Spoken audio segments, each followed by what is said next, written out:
तुमच्याकडे ही royal Enfield classic 350 असेल तर येवले मोटर्सची ही रील बिलकुल स्किप करू नका. कदाचितच तुम्हाला पुण्यामध्ये एवढी डिटेलमध्ये सर्व्हिस करून भेटेल. तर चला आपण जास्त उशीर न करता सर्व्हिसिंगला सुरू करूया. तर कस्टमरची कंप्लेंट होती की त्यांच्या RH साइड केसिंग मधून खूप ऑइल लिकेज होत होतं, कारण किकचे ऑइल सील खराब झाले होते. तर किक ऑइल सील चेंज करण्यासाठी आपण RH केसिंग खोलून त्याची क्लिनिंग करून घेतली आणि किक ऑइल सीलला बाहेर काढून नवीन किक ऑइल सील इन्स्टॉल केले. आपण हे kick oil seal genuine royal एनफील्डचे वापरले आहे. त्यानंतर आपण पॅकिंगला क्लिअर करून नवीन पॅकिंग इन्स्टॉल केली आणि मॅग्नेट कव्हर फिट करून नवीन ऑइल फिल्टर इन्स्टॉल केले. तर क्लासिक 350 चे ऑइल 3 जागेवरून ड्रेन होते, तर आपण तिन्ही ऑइल ड्रेन बोल्ट्सला क्लीन करून घेतले पेट्रोलच्या साहाय्याने. त्यानंतर तिन्ही ऑइल ड्रेन बोल्ट्स फिट करून आपण बाईक मध्ये 2.5 लिटर्स इंजिन ऑइल टाकले आणि खराब झालेले एअर फिल्टर बाहेर काढून घेतले आणि एअर फिल्टर बॉक्सची प्रॉपर क्लिनिंग करून घेतली. तर या क्लासिक 350 साठी आपण वापरत आहोत रॉयल एनफील्डचे जेन्युइन एअर फिल्टर आणि एअर फिल्टर इन्स्टॉल केल्यानंतर त्याच्या प्लेटची क्लिनिंग करून त्याला फिट केले. एअर फिल्टरची क्लिनिंग झाल्यानंतर आपल्याला कार्बोरेटर वॉश करायचे आहे. तर सर्व्हिस आपण करतोय तर कार्बोरेटर तर नक्की क्लीन करणार. त्यासाठी आपण कार्बोरेटरला प्रॉपरली खोलून घेतले आणि थ्रॉटल बॉडी स्प्रेच्या साहाय्याने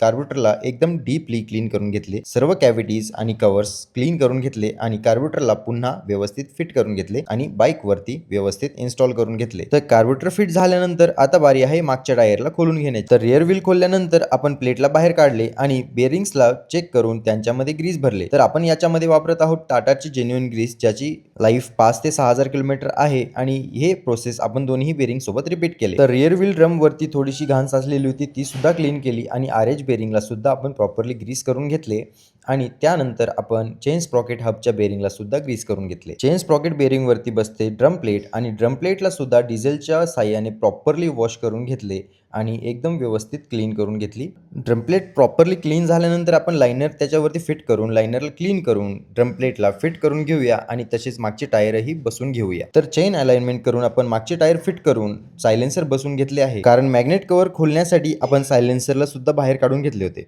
तर सायलेन्सरची आणि किकची फिटिंग झाल्यानंतर आपण फ्रंट व्हीलला खोलून घेऊया. तर फ्रंट व्हील खोलल्यानंतर RH बेरिंग आपण चेक केली तर तिची कंडिशन चांगली होती आणि ग्रीस करून आपण तिला बसवले. पण लेफ्ट साइडची बेरिंग गंज लागून पूर्णपणे खराब झाली होती, तर या बेरिंगला आपण रिप्लेस करायचे डिसाईड केले आणि नवीन बेरिंग इन्स्टॉल केली आणि टायर फिट करून घेतले. तर आता मेन सर्व्हिसिंग झाली आहे कंप्लीट आणि आता करूया फिनिशिंग. तर इंजिन वरती साचलेले ऑइल आणि तसेच चेन वरती साचलेले ऑइल या सर्व गोष्टींना आपण प्रेशर वॉशर आणि तसेच क्लीनरच्या साहाय्याने प्रॉपरली क्लीन करून घेऊया, जेणेकरून डीप क्लिनिंग होईल आणि कुठल्याच प्रकारची ऑइल डेब्रिज त्याच्यावरती राहणार नाही. तर आपण रिझल्ट पाहू शकता किती डीप क्लिनिंग झालेली आहे. चेन सुद्धा प्रॉपरली वॉश केलेले आहे, लिव्हर्स सर्व गोष्टी आपण प्रॉपरली वॉश केलेल्या आहेत. सर्व्हिसिंग मध्ये आपण हेच काम करतो आणि हीच आहे आपली येवले मोटर्सची डिटेल सर्व्हिसिंग. तर अशाच प्रकारे तुमच्याही क्लासिक 350 ची सर्व्हिस करण्यासाठी येवले मोटर्सला नक्की संपर्क करा आणि व्हिडिओ आवडला असेल तर फ्रेंड्स सोबत शेअर करा.